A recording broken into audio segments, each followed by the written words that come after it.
अस्सलाम वालेकुम, कैसे हैं आप सब। उम्मीद है बिल्कुल ठीक ठाक होंगे। ये एक रिक्वेस्टेड वीडियो है। इससे पहले मैंने लेमन के प्लांट पे 2 वीडियो और अपलोड की हैं और आप ये मेरे लेमन का प्लांट देख रहे हैं। इसके अंदर बहुत अच्छी फ्लावरिंग हो रही है।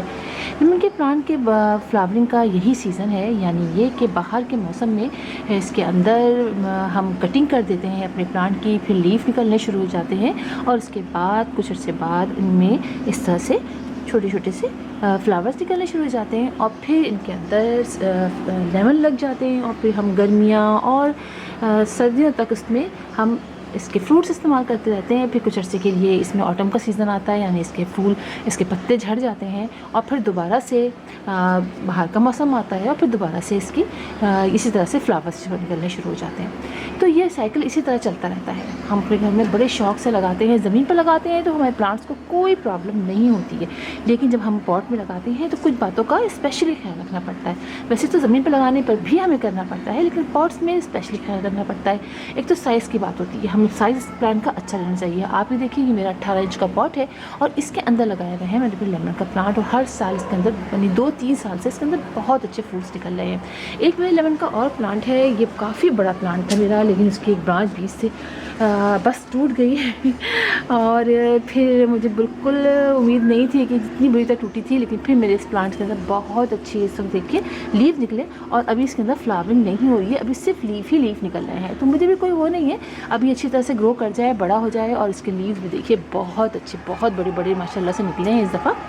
तो इस तरीके से भी होता है, हमें ज़रूरी नहीं है कि हर दफ़ा हर फ्रूट्स के अंदर बहुत सारी फ्रूटिंग हो, कभी वो अपने पत्तों की ग्रोथ में भी लग जाता है। तो हम बात कर लेते हैं हमें इसकी केयर कैसे करनी है। जब बाहर का मौसम शुरू होता है, यानी फरवरी का मौसम महीना आता है, फरवरी मार्च या जनवरी फरवरी का, तो हम अपने प्लांट्स की कुछ कटिंग कर देते हैं, क्योंकि लीफ तो अक्सर गिर जाते हैं। जो बड़े बड़े पॉट होते हैं ना हमारे, इस तरह के पॉट होते हैं छोटे, यानी हम प्लांट लगे होते हैं पॉट में, तो लीफ गिर जाते हैं, तो हम कटिंग कर देते हैं उसके थोड़ी सी। मैंने भी इसकी हल्की हल्की प्रूनिंग की थी और आप देखिए इसके अंदर फिर कितने अच्छे फ्लावर, हर तरफ मोतियों की तरह के फ्लावर्स निकले हुए, यानी कलियाँ निकली हुई हैं। तो ये करना होता है और इसके अलावा ये कि हमें हर दफ़ा इसके अंदर बहुत अच्छी तरीके से इसको इंसेक्टिसाइड का स्प्रे करना पड़ता है, इसलिए बहुत ज़्यादा अटैक भी हमारे प्लांट के अंदर हो जाता है।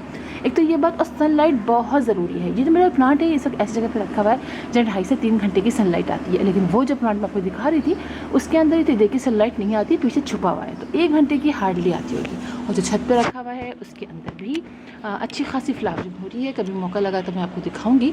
और तो मैंने किया क्या है, मैंने किया ये कि वैसे तो मैं इसको पूरे साल हर 15 डेज से जो फर्टिलाइज़र हम डालते हैं वो तो डालती हूँ, लेकिन फरवरी के महीने में मैंने स्पेशली इसको फर्टिलाइज़ किया। मैंने इसके अंदर को शामिल की थी मैंने सरसों की खली, और इसके खली के जो लिक्विड फर्टिलाइज़र है वो मैंने मुसलसल इसको 4-5 महीने 3-4 महीने तो दिया ही दिया।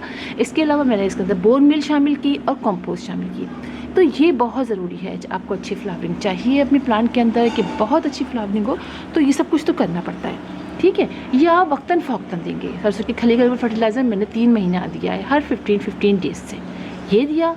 बोन मील और कंपोस्ट जो है वो मैंने एक साथ शामिल की थी फरवरी के महीने में। थोड़ी सी मैंने इसकी ब्रांचेस कट की, वो सब इसमें डाल दिया मैंने।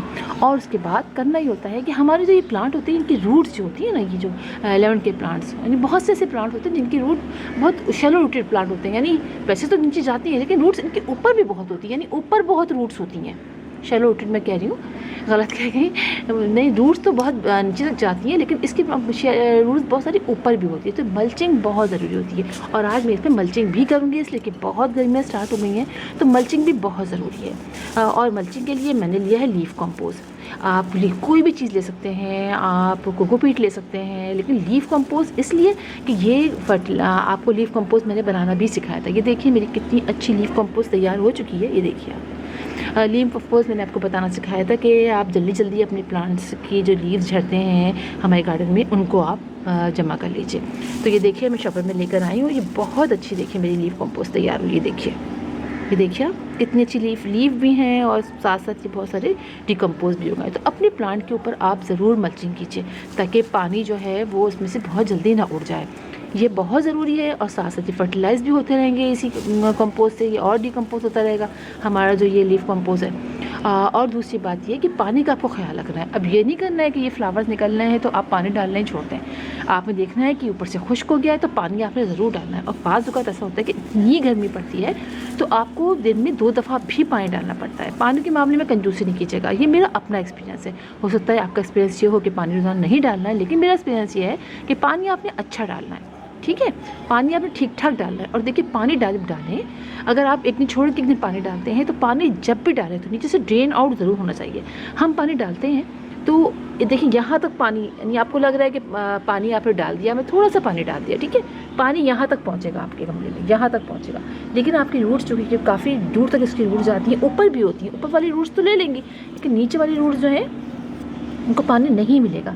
लिहाजा जब पानी डालें तो इतना डालें कि नीचे से ड्रेन आउट हो जाए, ठीक है? ये आपने ज़रूर करना है। और 15 डेज से तो आप फर्टिलाइज़ को करेंगे। धूप बहुत ज़रूरी है, 4 से 5 घंटे की धूप आपके प्लांट के लिए बहुत ज़रूरी है। आप उसको इस तरह कीजिए और फिर आप देखते रहेंगे कि आपके प्लांट में बहुत अच्छी फ्लावरिंग होगी। और फर्टिलाइज़र, और आपको मैंने ये तो बता दिया फर्टिलाइज़र भी, और आपने इस पर स्प्रे ज़रूर करना है। फंजीसाइड का भी स्प्रे कीजिए आप, कोई सा भी अच्छा फंजीसाइड जो आप स्प्रे करते हैं, या आप जाइए किसी शॉप से जहाँ से सीड मिलते हैं वहाँ से फंजीसाइड लाइए, अपने सारे प्लांट पे कीजिए। हर 15 डेज से इस पर भी कीजिए, तो आप देखेंगे कि आपके प्लांट्स के छोटे से प्लांट के अंदर भी इतनी अच्छी फ्लावरिंग होगी और इतनी अच्छे इसके अंदर लगेंगे। तो सन जो है वो डायरेक्ट सनलाइट बहुत इम्पॉर्टेंट होती है हमारे प्लांट के लिए।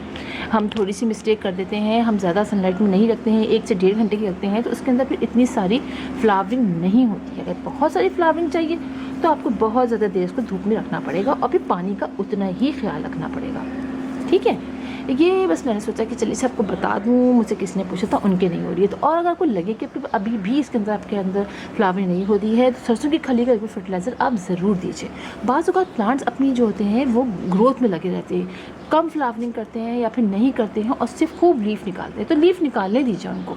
इस साल फ्लावरिंग नहीं होगी लेकिन अगले साल फिर इंशाल्लाह आपके प्लांट में ज़रूर होगी। और इसके अलावा ये कि पॉलिनेशन का अमल भी बाज़ दफ़ा ऐसा होता है कि नहीं होता है, तो आप कुछ फ्लावरिंग प्लांट्स अपने वेजिटेबल प्लांट्स उनके इर्द गिर्द ज़रूर रखिए ताकि पॉलिनेशन का अमल हो। तो उसका अमल होगा तो आपके प्लांट में बहुत अच्छी फ्लावरिंग होगी और फिर फ्रूट भी उतने अच्छे लगेंगे। इसीलिए वेजिटेबल गार्डन में हम अमूमन सनफ्लावर को लगाते हैं और बहुत सारे ऐसे होते हैं जिसके ज़रिए फ्लाइज यानी बीज़ आती हैं। पॉलिनेशन का अमल बहुत अच्छा होता है और बहुत अच्छी उनके अंदर फ्रूटिंग होती है।